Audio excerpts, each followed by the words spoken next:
Assalamualaikum warahmatullahi wabarakatuh. Kembali lagi di channel Marsha Subiakto.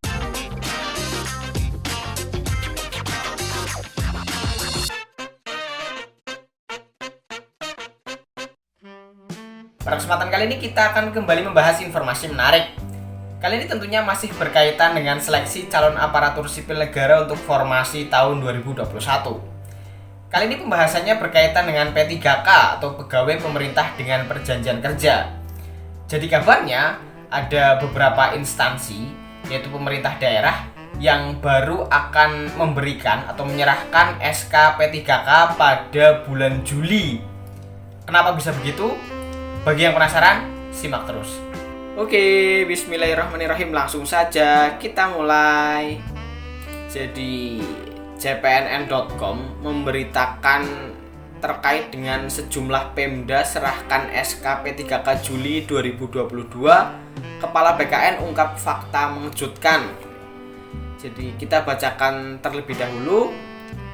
cpnn.com Jakarta, jadwal penyerahan SK P3K 2022 oleh masing-masing pemerintah daerah atau Pemda beragam.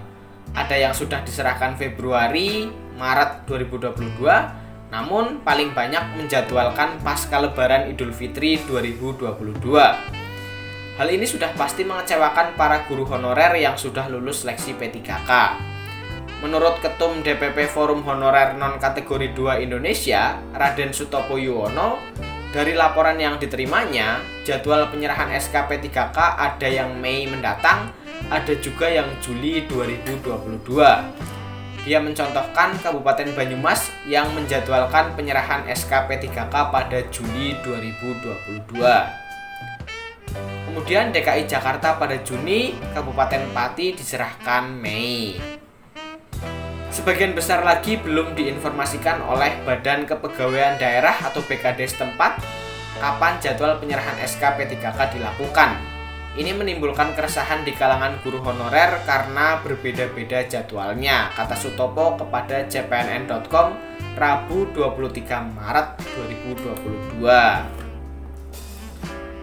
Mengenai perbedaan jadwal penyerahan SK P3K tersebut, Pelaksana Tugas atau PLT Kepala Badan Kepegawaian Negara Bima Haria Wibisana mengatakan hal tersebut menjadi kewenangan masing-masing Pemda. Sebagian besar Pemda mengalami kesulitan anggaran untuk membayar gaji dan tunjangan P3K. Itu sebabnya, kata Bima, Pemda meminta waktu untuk pengusulan NIP P3K. Ada juga daerah yang mengontrak P3K tidak langsung 5 tahun. Yang mengontrak P3K hanya setahun ya karena daerah enggak punya duit, ujarnya. PKN lanjutnya sudah mengeluarkan surat agar Pemda segera mengusulkan penetapan NIP P3K. Namun sejumlah daerah karena keterbatasan anggaran belum bisa mengajukan secepatnya. Dalam kondisi tersebut, Bima menegaskan PKN tidak bisa memaksa Pemda. Yang pasti prosedurnya ialah ketika usulan penetapan NIP P3K diajukan ke PKN, kemudian diproses dan akhirnya diterbitkan. Ada kewajiban Pemda yang harus dilakukan. Pemda dalam 30 hari sudah menerbitkan SK P3K. Ketika SK P3K diterbitkan, kata Bima, otomatis Pemda harus membayar gaji dan tunjangan P3K. Jadi, PKN tidak memperlambat proses penetapan NIP P3K, tegasnya. Dia menjelaskan, begitu usulan pejabat pembina kepegawaian atau PPK masuk, PKN akan melakukan verifikasi, validasi atau verval lagi. Jika semuanya datanya clear, PKN akan menerbitkan pertimbangan teknis atau pertek untuk penetapan NIP P3K. Semua proses itu menurut Bima sesuai urutan karena ratusan instansi yang menyelenggarakan seleksi calon aparatur sipil negara atau CASN 2021, maka prosesnya berurutan. Tidak mungkin instansi yang baru mengusulkan mendapat urutan pertama. Prinsipnya, PKN akan mengerjakan sesuai usulan masuk, semuanya serba digital, tidak bisa direkayasa. Pungkas Bima Haria Wibisana.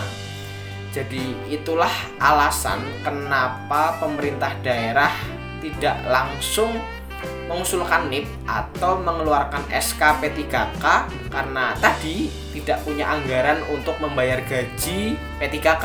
Jadi terkait dengan penerbitan NIP-nya diundur sampai setelah Lebaran Jadi mungkin itu yang bisa disampaikan pada kesempatan kali ini. Bagaimana menurut teman-teman? Jika ada tanggapan bisa tinggalkan di kolom komentar. Terima kasih, mohon maaf bila ada kesalahan. Wassalamualaikum warahmatullahi wabarakatuh.